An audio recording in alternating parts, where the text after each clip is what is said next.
अस्सलाम वालेकुम दोस्तों। आज की वीडियो में हम टोटल कोलेस्ट्रॉल को मेजर करना सीखेंगे और कोलेस्ट्रॉल ऑक्सीडेज पर ऑक्सीडेज मेथड के थ्रू देखेंगे कि हमारे सीरम या प्लाज्मा में जो कोलेस्ट्रॉल है, टोटल कोलेस्ट्रॉल हम लिपिड प्रोफाइल में चेक करते हैं। बेसिकली इसको कैसे चेक किया जाता है, ठीक है, इसमें हमने कौन सा सैंपल लेना है, इसका प्रिंसिपल क्या है, इसकी इंटरप्रिटेशन कैसे करनी है। ठीक है जी। आप बिलीव करें कि अगर आपको ये लेक्चर समझ में आ गया तो आपके लिए बाकी लिपिड प्रोफाइल के टेस्ट को करना, उसके प्रिंसिपल को समझना बड़ा आसान हो जाएगा। ठीक है जी। तो मेथड मैंने आपको बताया, इसका नाम है कोलेस्ट्रॉल ऑक्सीडेज पर ऑक्सीडेज मेथड, और स्पेसिमेन में आपको सीरम या प्लाज्मा रिक्वायर होता है जिसके ज़रिए से आप ये टेस्ट परफॉर्म करते हैं। ठीक है जी।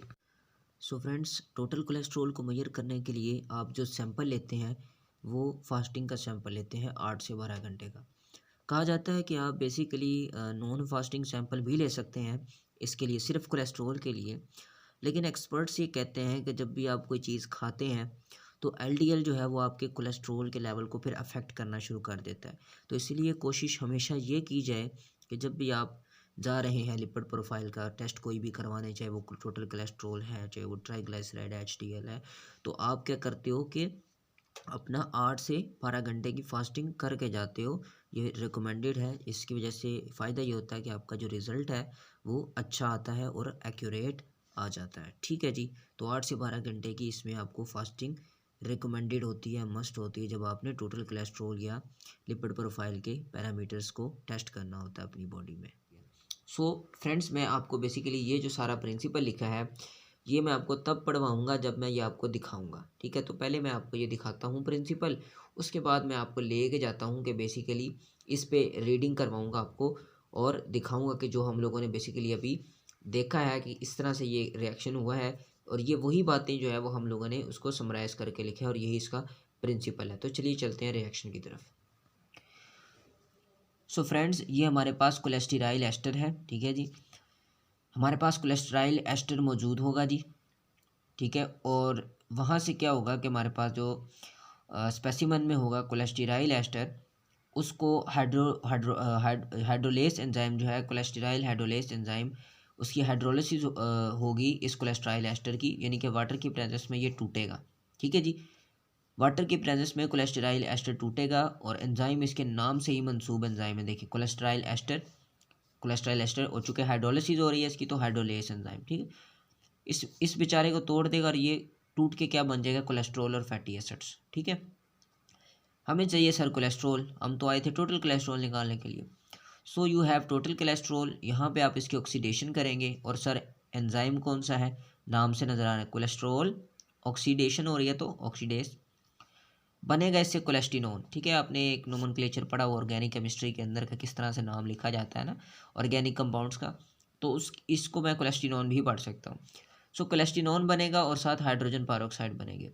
हाइड्रोजन पेरोक्साइड जैसे ही बने बच्चे खुश हो गए, यानी कि जैसे ही हाइड्रोजन पेरोक्साइड बनता है तो स्टूडेंट्स बड़े खुश होते हैं, क्योंकि भाई आगे सारा प्रोसीजर आसान हो जाता है ना। हाइड्रोजन पेरोक्साइड जब बन जाती है आगे, तो फिर कलर काम बड़ा आसान हो जाता है, फिर कलर प्रोड्यूस करवाना, क्योंकि ये बहुत ईजी होता है, बहुत से रिएक्शंस में बनता भी है हाइड्रोजन पेरोक्साइड। तो इसके बाद क्या होता है, फिर कलर प्रोड्यूस होता है, इसको हम कंबाइन करवाते हैं, रिएक्ट करवाते हैं। तो ये हाइड्रोजन पेरोक्साइड जो होता है, ये बेसिकली जब 4 अमाइनोफेनाजोन और फिनॉल के साथ in the presence of peroxidase enzyme react करता है ना, तो ये कन्वर्ट हो जाता है बेसिकली आपके पास क्विनोनामाइन और वाटर के अंदर। इसका जो नाम है, इसे हम क्विनोनामाइन कहते हैं। ठीक है जी। वैसे हम इसे कह सकते हैं कि 4p बेंजोक्विनोन मोनो इमिनोफिनाजोन। ठीक है, लेकिन इसको मैं सिंपल वर्ड में क्विनोनामाइन कहूँगा, तो वो क्विनोनामाइन डाई हमारे पास बनेगी, साथ वाटर बनेगा। तो इस डाई का जो है वो हमें कलर मिलेगा क्विनोनामाइन का, जो कि हम इजीली 520 नैनोमीटर पे जिसकी एब्जॉर्बेंस ले लेंगे, जिसको मेजर कर लेंगे। सो आइए अब मैं आपको वो प्रिंसिपल दिखाता हूँ जो मैंने नोट डाउन किया है। सो देखिए guys, cholesterol ester is hydrolyse by the cholesterol esterase. ठीक है जी। Hydrolase to free fatty acids and cholesterol. ठीक है, कोलेस्टेरोल बना था हमारे पास सबसे पहले, अब हाइड्रोलाइज हुई थी। ठीक है, कोलेस्ट्राइल एस्टर। अब क्या होगा कि आपके पास ये जो कोलेस्ट्रॉल बन गया है, ठीक है, which is oxidised by cholesterol oxidase. Cholesterol oxidase ने उसकी ऑक्सीडेशन की थी और कोलेस्टिनोन में चेंज कर दिया था। ठीक है, और साथ हाइड्रोजन पेरोक्साइड बना था। अब हाइड्रोजन पेरोक्साइड को हमने enzymatically with the peroxidase find कर लिया। ठीक है, हमने उसके साथ अमाइनोफेनाजोन को, फिनॉल को मिलाया और हमारे पास क्विनोनामाइन डाई बन गई, ठीक है। ये क्विनोनामाइन डाई जो आपके पास बनी है, इसको हम लोगों ने इसने कलर प्रोड्यूस किया और जिसको हमने 520 नैनोमीटर पे चेक कर लिया, ठीक है। अभी तक हमने देखा कौन सा मेथड है, स्पेसिमन क्या है, सैंपल किस तरह से आप लेते हो, फास्टिंग सैंपल लेते हो, इसका प्रिंसिपल हमने रिएक्शंस इसके देख लिए। सो चलिए थोड़ी सी इसकी इंटरप्रिटेशन भी देख लेते हैं। सो फ्रेंड्स, इंटरप्रिटेशन देखने से पहले आपको पता होगा वैल्यू नॉर्मल कितनी है, तो आप इंटरप्रिटेशन करेंगे ना कि ज़्यादा है या कम है। तो उसके लिए देखें, अडल्ट्स के अंदर 200 मिलीग्राम पर डेसीलीटर से कम होना चाहिए टोटल कोलेस्ट्रॉल। बच्चों में ये 170 मिलीग्राम पर डेसीलीटर, ठीक है, इससे कम होना चाहिए टोटल कोलेस्ट्रॉल, ठीक है। और देखिए, अगर कोलेस्ट्रॉल का लेवल आपके पास ज़्यादा हुआ है बॉडी के अंदर, उसकी बहुत सी वजूहत हो सकती हैं। सबसे बड़ी वजह देखें, कोरोनरी हार्ट डिजीज़ हो सकती है, जो सबसे बड़ी और इम्पोर्टेंट वजह, ठीक है। और कोलेस्ट्रॉल ज़्यादा होने की वजह से दिल की बीमारियों के बहुत ज़्यादा चांसेस होते हैं। नेफ्रोटिक सिंड्रोम हो सकता है, मिक्सोडिमा हो सकता है, ऑब्स्ट्रक्टिव जॉन्डिस हो सकती है, diabetes mellitus one of the most important reason है, ठीक है। और इसमें कोलेस्ट्रॉल जब ज़्यादा होगा तो डायबिटीज़ मेलिटस भी हो सकती है।